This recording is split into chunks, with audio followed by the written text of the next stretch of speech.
Assalamualaikum warahmatullahi wabarakatuh. Sunan Panggung atau Syekh Malang Sumirang, atau dengan nama asli Raden Watiswara. Ia merupakan putra dari Sunan Kalijaga dan Siti Zainab, atau saudara dari Sunan Gunung Jati.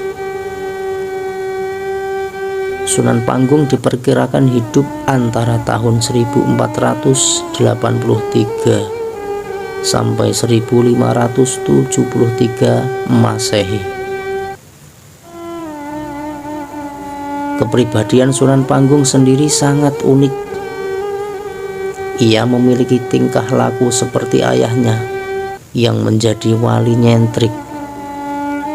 Ia berguru kepada ayahandanya sendiri, yaitu Sunan Kalijaga dan Syekh Siti Jenar yang terkenal sebagai wali-wali yang nyentrik di tanah Jawa. Pada awalnya, ia dikirim oleh Raden Patah ke Pengging untuk memata-matai Syekh Siti Jenar. Akan tetapi justru ia tertarik dengan ajaran-ajaran Syekh Siti Jenar dan menjadi pengikutnya. Karena itulah ia mendapat peringatan dari Dewan Wali Songo. Semuanya mencoba memperingati Sunan Panggung, kecuali ayahandanya sendiri, Sunan Kalijaga. Hal ini bisa dimaklumi karena faham teologi Sufi Sunan Kalijaga dengan Syekh Siti Jenar sama. Hanya saja penyampaiannya yang berbeda. Akan tetapi semua peringatan tersebut tidak dihiraukan oleh Sunan Panggung.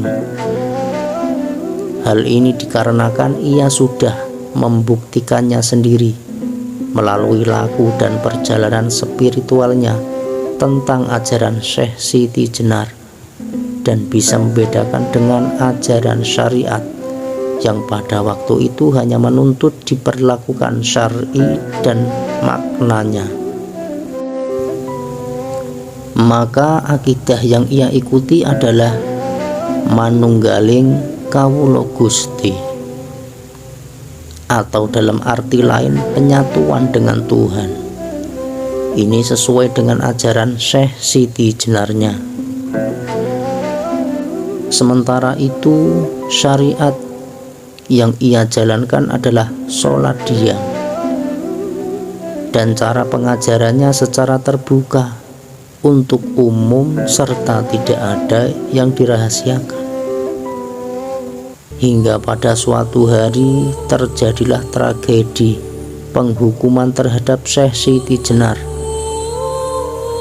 Sunan Panggung marah besar. Menurutnya Dewan Wali Songo telah menjatuhkan hukuman kepada orang yang tidak berdosa. Untuk itu ia mengatur strategi dan siasat.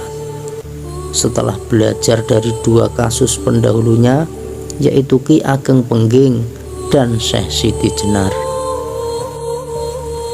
Sunan Panggung mendirikan paguron atau perguruan lemah abang di Pengging, dan ia berhasil merekrut banyak siswa, bahkan termasuk kiai yang pada awalnya dikader oleh Dewan Wali Songo yang didoktrin untuk menghilangkan ajaran Syekh Siti Jenar, malah menjadi murid setia Sunan Panggung.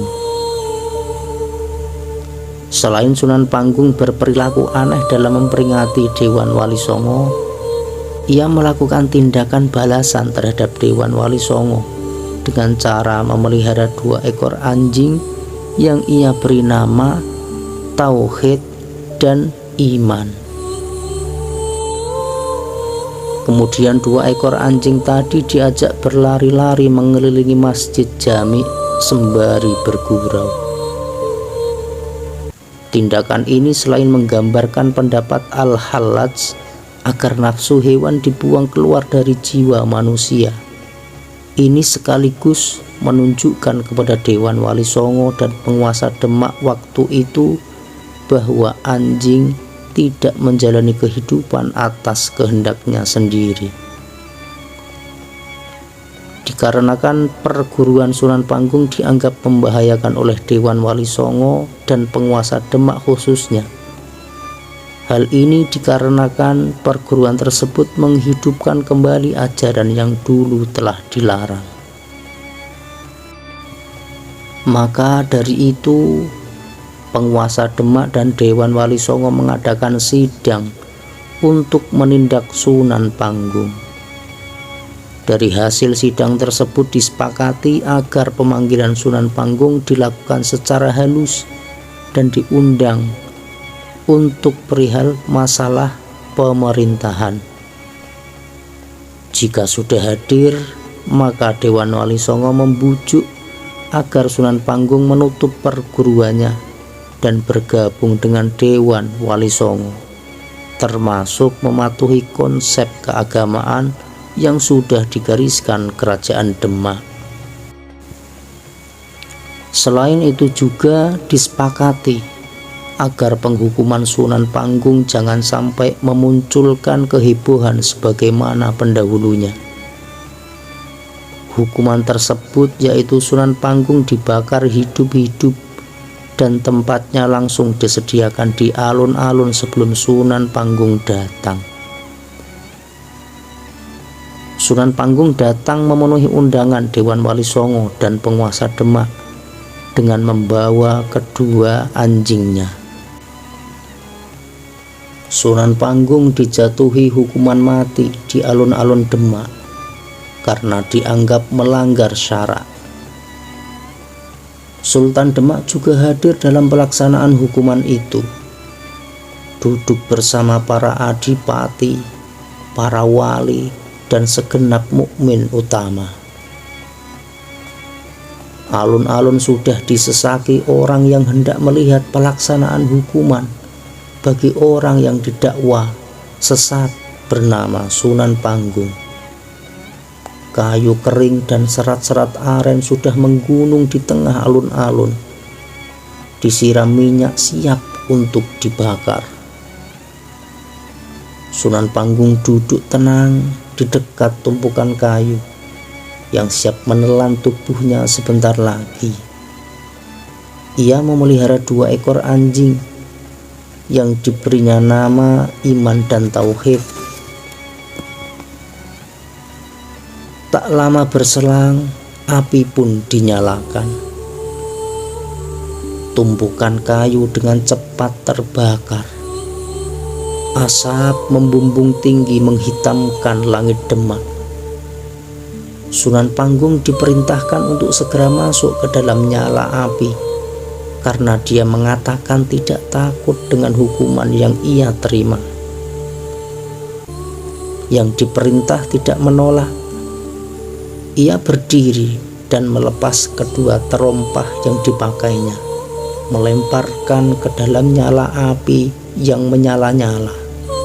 Lalu ia panggil 2 anjingnya yang bernama Iman dan Tauhid, menyuruhnya masuk ke dalam api untuk mengambil terompah itu.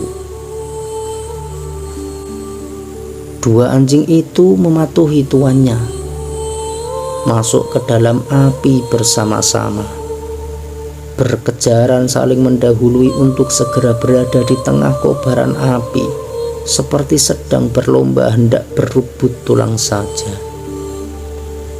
Tak berapa lama kemudian, Pangeran Panggung bersiut memanggil kedua anjingnya.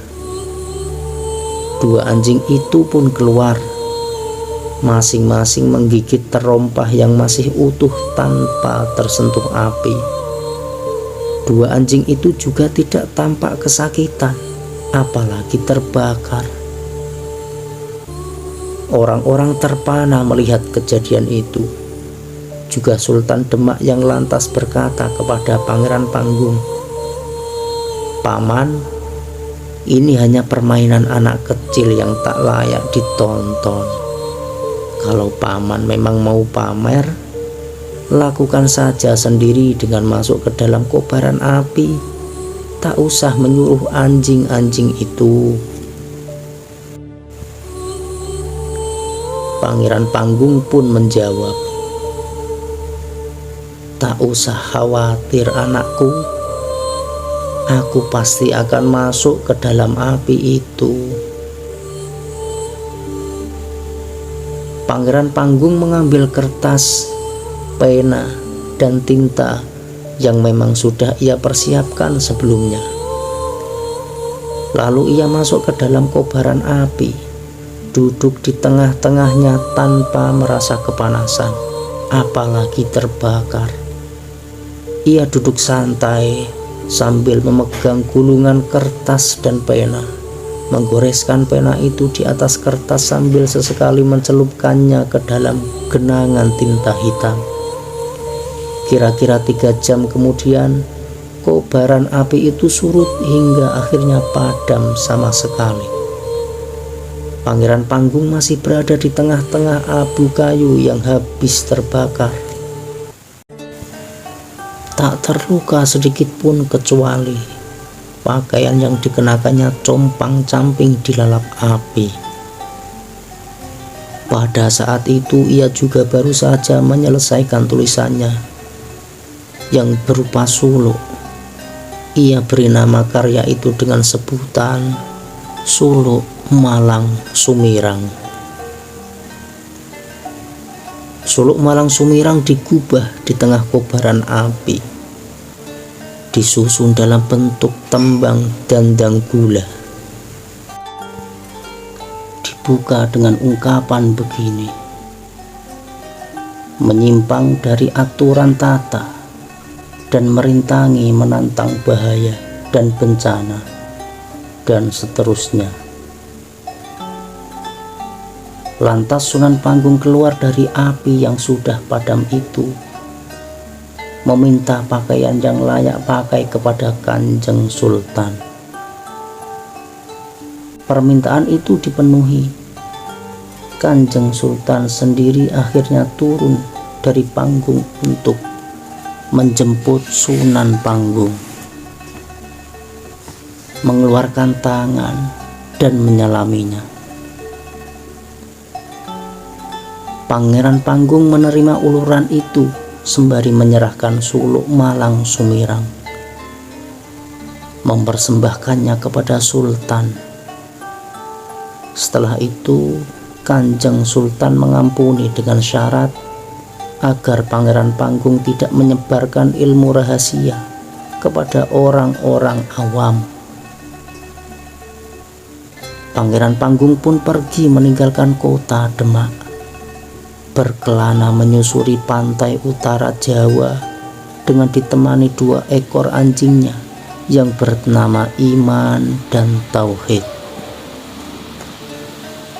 Inilah kisah Sunan Panggung, seorang ulama yang secara totalitas menyerahkan hidup dan matinya kepada Tuhan Yang Maha Kuasa.